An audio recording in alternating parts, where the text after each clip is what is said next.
Thomas the Tank Engine was feeling very happy. His blue coat shone in the sun, he was right on time, and all around his branch line, the countryside seemed prettier than ever before.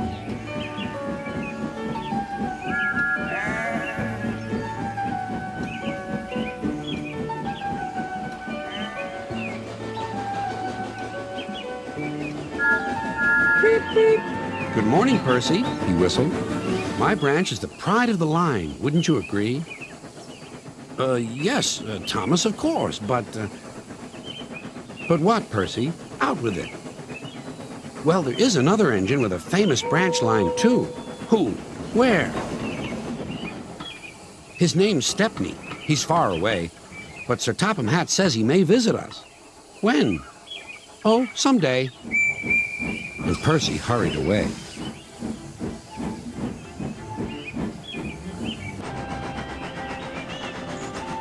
Meanwhile, Stepney was puffing steadily along his line. It isn't very long, and that made him feel a little sad.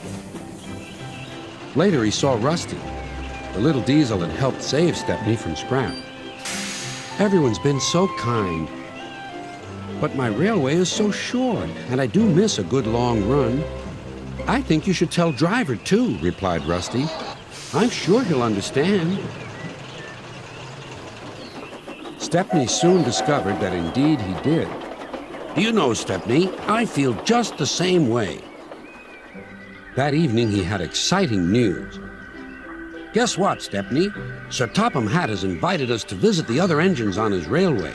Manager agreed. It'll be a really long run to get there. Oh, thank you, sighed Stepney. They set off next morning. By now, all the other engines were talking about Stepney. He runs a famous branch line. Did you know that? Said Percy. Thomas was feeling a little jealous. Huh. It may be famous, but my branch is the first on the line. Everyone knows that, too. And he huffed away to fetch his coaches. Look, squeaked Percy. Why have they all come? There's no train yet. But Percy was wrong. The signal dropped, and from far away an engine whistled. Here he comes, yelled Douglas. Stepney puffed proudly through the junction.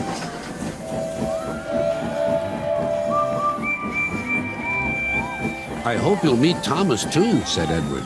You both have branch lines to be proud of. Then Stepney set off to help Duck shunt coaches in the yards. And they worked happily together all afternoon. At last, Thomas arrived. Sorry, can't talk. It's time for my last branch line train. Mustn't be late.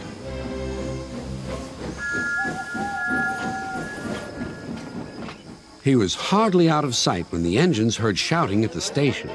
Moments later came the alarm. Stop all trains!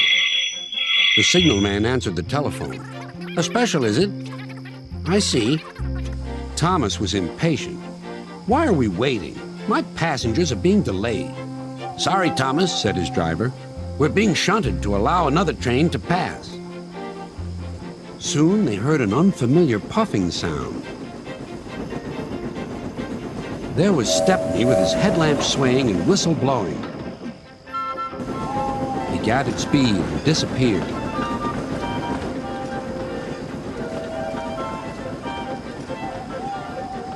Well, bust my boiler, said Thomas the Tank Engine. Next morning, he was still fuming.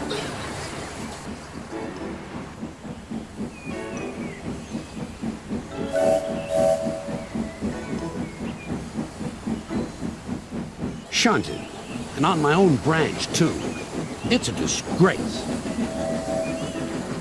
I'm sorry, said Stepney. I was a special. Why? An important passenger arrived just as you left. He ordered a special train, and Duck let me take it. We had a splendid run, but, finished Thomas, it can make an engine nervous not to know the line. Exactly, said Stepney. You're such an expert. Thomas felt much better. He couldn't be cross anymore and began telling Stepney all about his branch line.